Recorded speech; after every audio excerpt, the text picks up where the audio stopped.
The Story of Manataka by Lee Standing Bear Moore. The place of peace, the sacred mountain and valley of the vapors. For thousands of years, this magnificent site was the gathering place of many nations. Tribal leaders and spiritual elders made pilgrimages to the Great Manataka mountain to sit in great councils with many tribes. Some came every 7 years, others came every 11 years, and others made the journey more frequently depending on local custom. Tribal leaders prayed and made peace offerings to the Creator, the Great Manataka, place of peace, mountain, and each other. They danced and sang around huge campfires in the narrow valley situated between the Manataka mountain and her sister mountain, today called North Mountain. Her other sister mountain, today called Indian Mountain, stood guardian to her east. Daughters of the First Nations gathered rare medicinal herbs found in great abundance in a large area surrounding Manataka in the shape of a circle. Their sons found precious clear crystals, gold, silver, pyrite, and whetstones. Spiritual elders also brought gifts from their tribes to Manataka. Some gifts were intended to establish friendships and diplomacy between various tribes, and others were personal gifts between long-time friends. Trade items were also exchanged on blankets spread out in dozens of camps just outside the sacred valley. Other more precious gifts brought to Manataka were not intended for humans, but were ceremonial offerings for the sacred mountain. It is said by the grandfathers that 7 holy caves were on the sacred mountain. The center cave is made of magnificent shining crystal encoded with messages of the star people.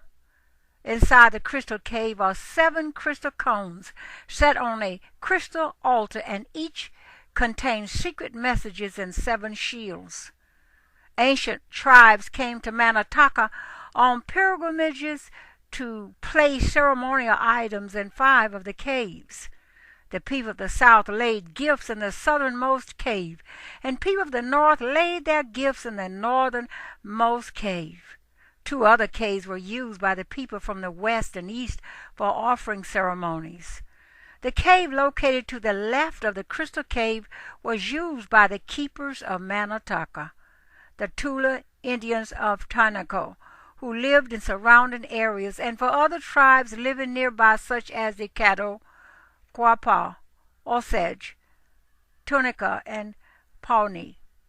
To the right of the center crystal cave was a ceremonial cave reserved for gifts of the other people of the land, the animals, birds, fish, insects, plants, stones, and the elements.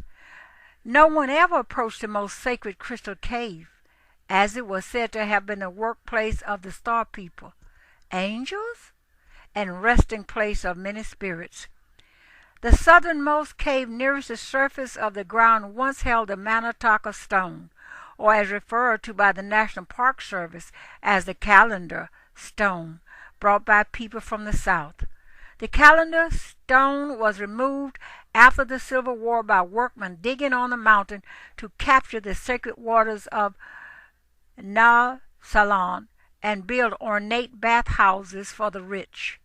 An ancient clay doll was recovered from the northern cave sometime in the early 1900s by workmen and is currently on loan to the Smithsonian Museum in Washington. Each of the 7 caves disappeared at various times after the invasion began in the 1500s, either at the hand of the invaders or by natural or supernatural causes.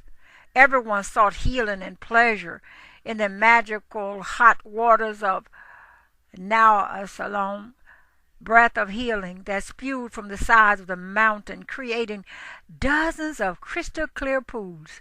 No one was allowed to enter the sacred area called the Valley of Vapors, carrying a weapon into the sacred area decreed by the Great Mystery as the place of peace. No fighting or discord was allowed. Should anyone violate these laws, they were taken outside the valley and severely punished. The Lady of the Rainbow, referred to as Excal by the Maya, was said to have presided over the peace in the valley.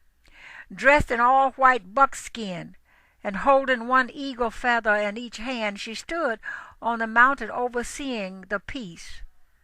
When quarrels did arise, a vision of the rainbow woman could be seen at twilight, rising in the vapors of the highest pool as a warning to the offending person. If the guilty one did not listen to this warning, the Lady of the Rainbow came to him and dropped one feather at his feet, which meant it would be wiser to fly away than to disturb the peace again.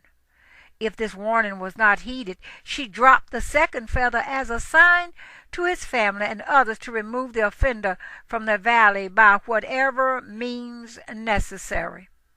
Our grandfathers saw dense green forests surrounding the narrow valley. Steam rose from abundant hot springs on the side of the mysterious mountain.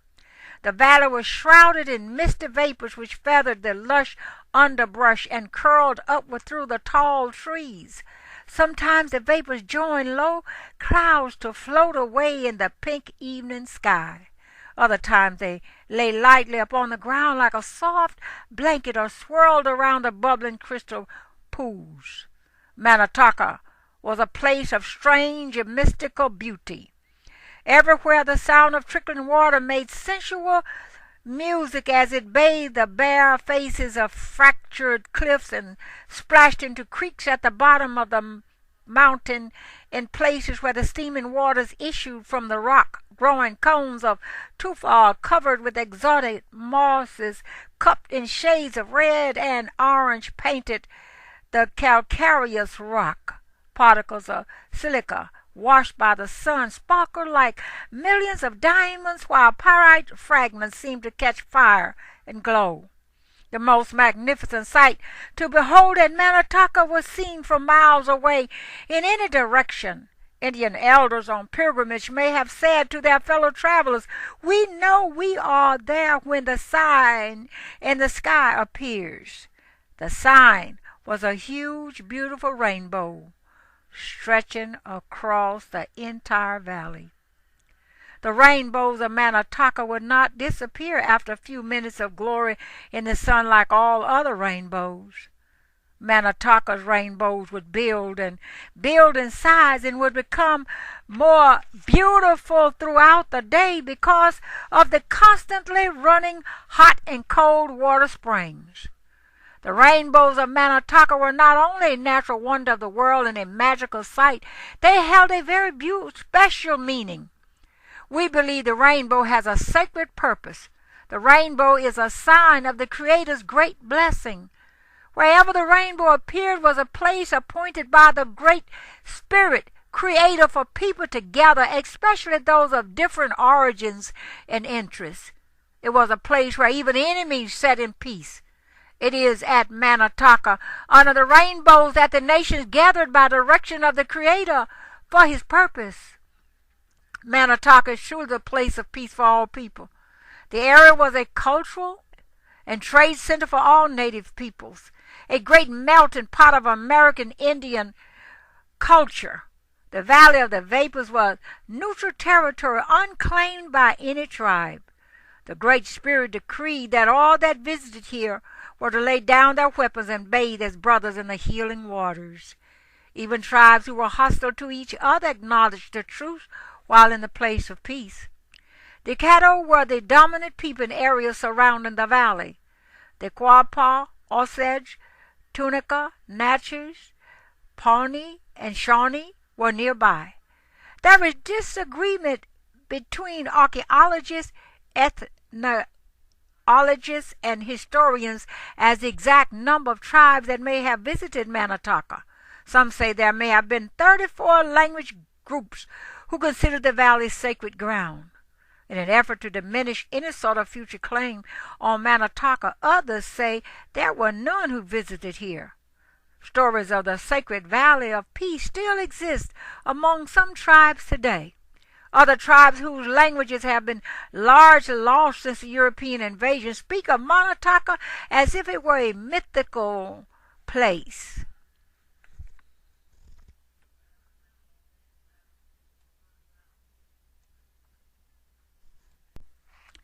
In the early 1500s, Spanish conquistadors mounted expeditions to find the legendary spring whose magic waters could rejuvenate the elderly and heal the sick. In 1512, Ponce de Leon failed in his attempt to reach the mysterious hidden valley containing a crystal fountain of healing water known as the Fountain of Youth. His fellow explorer, Hernando De Soto, was the first white European invader to enter the Valley of the Vapors in 1541. De Soto's chronicles wrote about the amazing sights they beheld. As far as the eye could see were hundreds of lodges representing tribes from every part of the vast continent. The colorful dress of various groups was different from one another, and they spoke many distinct languages. Ceremonial and tribal dances were held in a central plaza, and elders sat in circles smoking the pipe. Almost immediately after first contact, the original inhabitants began to disappear. European invaders sacked the land, spread disease, and incited inter-tribal wars that all but decimated dwindling native populations during the next 2.5 centuries. After the Louisiana Purchase in 1803, white invaders began to settle in the Valley of Vapors. In 1832, President Jackson, mastermind of the Trail of Tears and other racial atrocities, was looking for a way to totally demoralize and disorient native populations. He was also concerned about Manataka from a strategic military viewpoint. Jackson was not prepared to risk the possibility that thousands of Indians on the Trail of Tears might decide to gather at the sacred site and mount a rebellion. So, Jackson pushed Congress to take an unprecedented action in the nation's history by confiscating the most holy site in the American Indian world, Manataka, and making it the nation's first federal reservation. The confiscation of Manataka by Jackson was an act contrary to the terms of the Louisiana Purchase and against the Constitution of the United States. The United States government promised the French, Spanish, and native tribes in negotiations preceding the Louisiana Purchase the federal government would not violate sacred sites. The U.S. Supreme Court Chief Justice Marshall warned Jackson the government was prohibited by the Constitution to own land. There is still no provision in the Constitution for the government to own land. There is still no provision in the Constitution for the government to own land. The Constitution does not contain a provision for the federal government to own land. One reason why this provision was purposely omitted from the Constitution is because the Founding Fathers lived under a European system where the royal government owned and controlled all land. The government cannot assume any power that is not specifically given to them by the Constitution. Thus, the only legal way Jackson could accomplish this takeover was to pass a provisional law steering around treaties with other nations and the United States Constitution. Jackson wanted to create the first commercial federal reservation. As a popular president and famous Indian fighter, this was an easy task, as members of Congress, of which not one of its members had ever seen Manataka, looked the other way. For the next 4 decades, the government allowed settlers to build bathhouses and residences around the springs, but in 1875 it forced the settlers out and later began selling off choice pieces of property to selected businessmen. What was left of the Hot Springs Federal Reservation after the ravages of the settlers and greedy government agents was turned over to the newly created National Park System in 1921 and became the second national park after Yellowstone. Today, it is known as Hot Springs National Park, Arkansas. Settlers and the U.S. government destroyed the sacred circle and the 7 ceremonial caves containing the Manataka stone and other ancient artifacts gifted to Manataka by the tribes. Stolen artifacts were sold by profit by government agents, government bureaucrats, to cover up gross negligence of the past, claimed there were never any caves in the mountain regardless of strong evidence to the contrary. Out of 47 hot water springs surviving the early onslaught of settlers, the government covered all but 2 small hot water display springs with metal and concrete in the name of protecting visitors and the environment. Actually, the reason is to control the sacred waters for profit.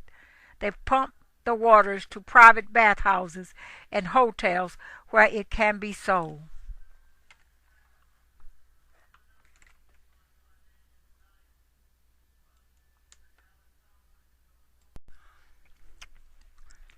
The Story of Manataka by Lee Stanton Bear Moore. The Place of Peace, the Sacred Mountain and Valley of the Vapors continue. The vapors that once blanketed the valley have vanished. The wondrous rainbows covering Manataka have not appeared since government bureaucrats decided to preserve the springs from pollution and the escape of radon gas. The so-called scientific preservation basis for covering the springs can be disproved by any high school freshman. The pools of healing waters are hidden with garishly ornate bathhouses for the rich. Over the years, the U.S. government has systematically attempted to wipe every trace of Indian culture from Manataka. They deny this place is a sacred site and twist history with much authority to discourage our people from reclaiming our heritage. One park historian recently wrote a report claiming Indians were afraid of the hot waters because they came from the devil. The idea of devil is foreign to American Indian beliefs. The fact is, the land and waters are too commercially valuable. It is for greed, not preservation, that hold hostage our great Manataka. The federal government has covered up the story of Manataka for nearly 200 years. Government agents were especially aggressive in this effort just prior to and immediately after the removal's Trail of Tears, when hundreds of ancient artifacts and religious objects were either sold, lost, or destroyed. Regardless of this fact, the NPS curatorial collection today still has over 414,000 objects. Nearly 46% remain uncatalogued, stored in dilapidated, unsecured buildings.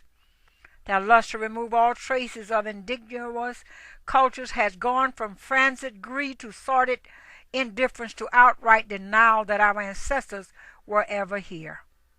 A more insidious tactic used in recent times is to craft promotional material about the park that states people have used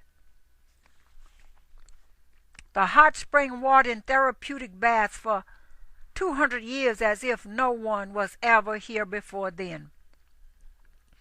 Another example of the way the government attempts to bury the truth about this sacred site is the fact that it gives it false Indian names.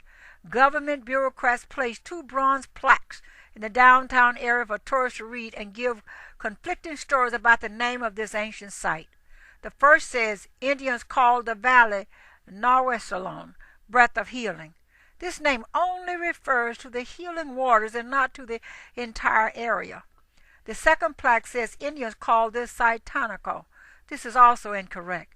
Tanaco was the main village of the Tula people who made their home along the Caddo River near what is known today as the town of Caddo Gap, located approximately 45 miles southwest of Hot Springs.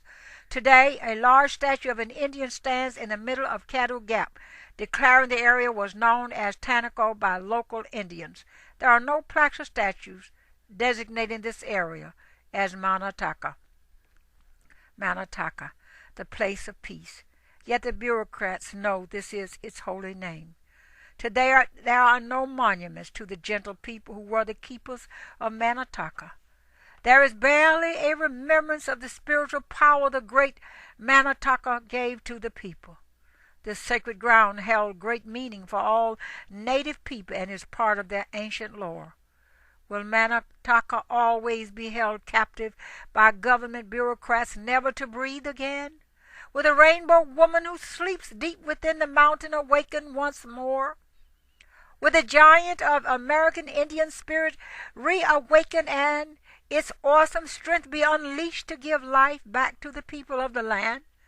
Today, there are many signs showing the great resiliency of native cultures. Our sons and daughters are returning to the old ways in search of peace in their daily lives. Everywhere you look, there is renewed interest in native culture. It was foretold that this would be so. It is our prayer the people of the land will return. We long for the day when the tribes of many nations will journey to these grounds again. They will not come as tourists looking for wondrous sights, but as brothers and sisters seeking healing and guidance while showing reverence and faith in the Great Spirit who dwells in this sacred place. We yearn for the time when the tribes will come together, not to achieve some political or economic purpose, but to learn from each other and share the strengths of our cultures. We pray for the time when the leaders of our nations will once again hold hands in the great circle of peace and give thanks to the Creator. Anger. Should the American Indian be angry about the past? Should we do to others what they have done to us? At Manataka, the answer is no. Why? No, because we are sacred water given to us by the Creator of all that is. We were born in water, and our bodies are composed mostly of water. We must drink water to restore us.